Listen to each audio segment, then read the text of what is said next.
thanks Erik for joining us on the InsurTech Talks GT. Thank you. Give us a flavor of what you're up to and your background, if you don't mind, Of course. to give context. I used to work at Twitter in the strategy team, where we're using a lot of unstructured data and sold it to hedge funds and financial services firms. Yes. And later in that, I was lucky enough to get a scholarship to Oxford. So I spent my year doing my master's to figure out if we can do that, but for other industries. And it turned out that insurance and insurtech was just kicking off back in 2016. Yes. So I took the same idea about using, first it was social data only, and then we broadened it to open data, reviews, company data that we use to profile risks for small businesses, helping them get better protection. So that's what we're doing. That's great, Erik. So take us through that journey because, as we talked before, you guys started the social media space. Yeah. We know the controversies now that are happening with the Cambridge Analytics and all that. How have you guys moved through the process, and where are you guys actually focusing now going forward? We tended to listen to our customers a lot. So when we started, it was about social media. We were doing both personal lines and commercial lines. Yes. But we saw so much traction in commercial lines from our customers like Hesus, QBE, and then later Euler Hermes and others. So they were telling us that, the data you're gathering, can you use it to profile small businesses?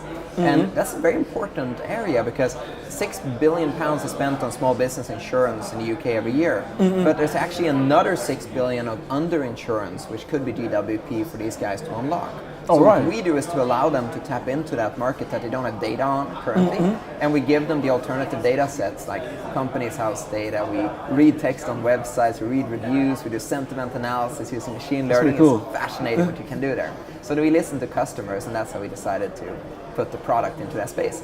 So tell us how it actually works in essence, like who's your main customer, and how it works end to end in a sense. Because some people might think, okay, your customer is the broker. Some people might think, oh, your actual customer is the insurer that sells it back to the brokers. Take us that journey. Yeah, we work with both insurers and brokers. And yesterday we did a customer case study with QBE here at the conference, which was great. So we stood on stage together and spoke about all the great things that we've been able to build over the past 2 years. We've been working together.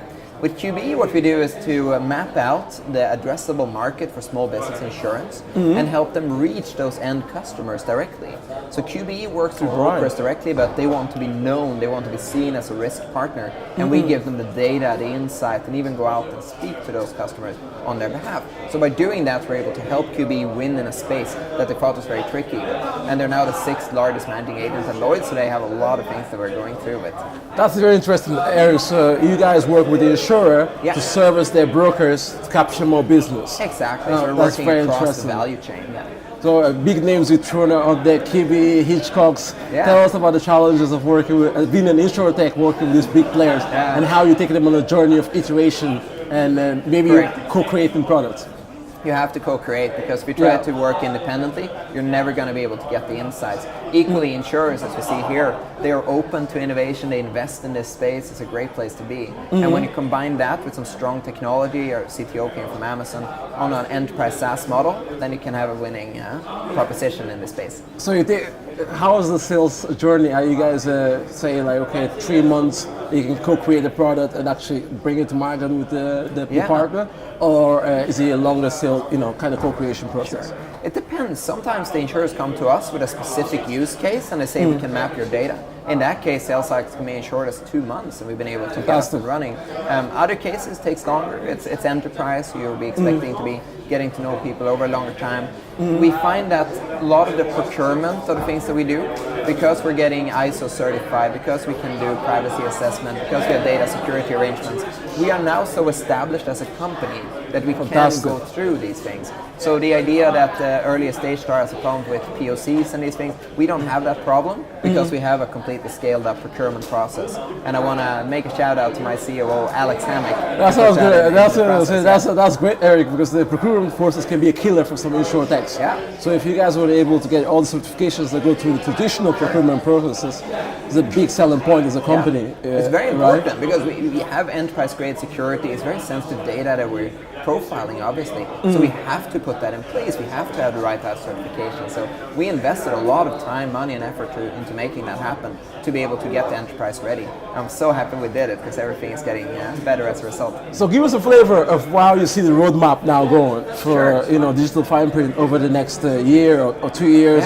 Is there some products that you're very excited about? Some data sets that you're very excited to work with? Yeah. Because now we're going to era of open banking, and there's going to be some coverages between insurance. So give us a flavor on that. I would think of it in two ways. More, you need to think of both the external data, but also the internal data that insurers use or should be using themselves. You see a lot of that moving to the cloud, which allows for new ways of analyzing the data. One example we've taken recently is that we are now live on the App Exchange for Salesforce. So that means that insurers who keep their data, their lead list and brokers as well, they can use our insights directly in the Salesforce. It's super exciting. On the external data side, as you said, open banking is fascinating. A lot of new data is coming in from Xero and Sage and other of the accounting software, so that would be a cool one to be looking at as well. But for us, it's about making the data as accessible across other markets. We have contracts internationally now already, but we want to make the data asset as good in every country as it is in the UK, where we're based. Without giving your secrets out, a lot of people talk about big data, small data in a sense, right? So it's about understanding the ones that have the sentiment, within the KPIs that can drive actual pricing, underwriting, all that. Give us some ones that you believe that you guys found as digital fine print that people were not using, and that's driving sentiment, and ones that maybe you can look at in the future that you believe that there's sentiment there as well. Of course, I'll give you one example of where we tried to look at whether or not companies were doing well. And you could see that from the sentiment in the language being used in press releases, in reviews, language figuring analysis. out that from kind of Twitter. So imagine that you're kind of crowdsourcing all of the information about a company, and we're able to give that to our customers. So it's a fascinating data set we've been able to put together, and there's so much value that you can unlock from the insurance value chain by using those insights. Is there another one in the future that you got to look at, saying, okay, this might be interesting, we're trying to figure out the actual sentiment within it? So a lot of the data we look at today is in text formats. We use natural language processing to read on websites. It would be really cool to start looking at both images but also moving videos to figure that out. There are some cool tools out there. I haven't seen it being used to some great effect out there as text has, but that's probably the next frontier, probably a couple of years off. Fantastic, because I was hoping that you're going to say something around image, something around voice. It could be interesting, you know that. So on voice, CTO Geoff came from Amazon. He was working on the Alexa product before, so he's an engineering manager over there. And I keep joking that, with my accent, I'm from Sweden, it never works because Alexa can't understand me. So then when I told him that, you could understand me as well, right? I'm sure you're fine. Actually, it's diverse as well. So that's the problem. So I keep telling Geoff that, no, why didn't you solve that? And he said, well, I was going to, and then you recruited me to DFP, so now it's never going to work. So that became the difference of it. But I think that's definitely one venue of the future. If voice can work, if you can get better image recognition, these things, it's really fascinating. Now, super, before I let you go, we'll ask everyone here that's joining us at GT Talks, what would they would like to see over the next years that will really accelerate the market? What would be meaningful for digital fine print or for the industry?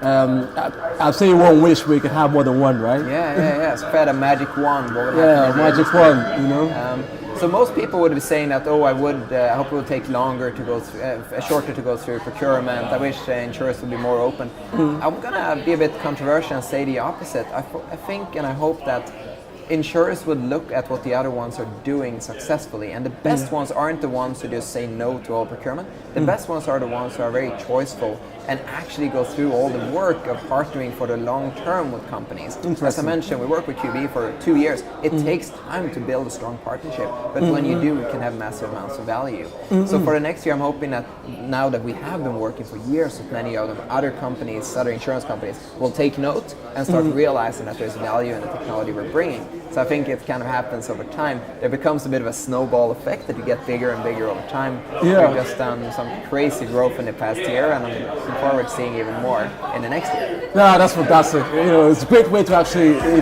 end it. Thanks for joining us to GT Talks, Thank you so much. Appreciate it.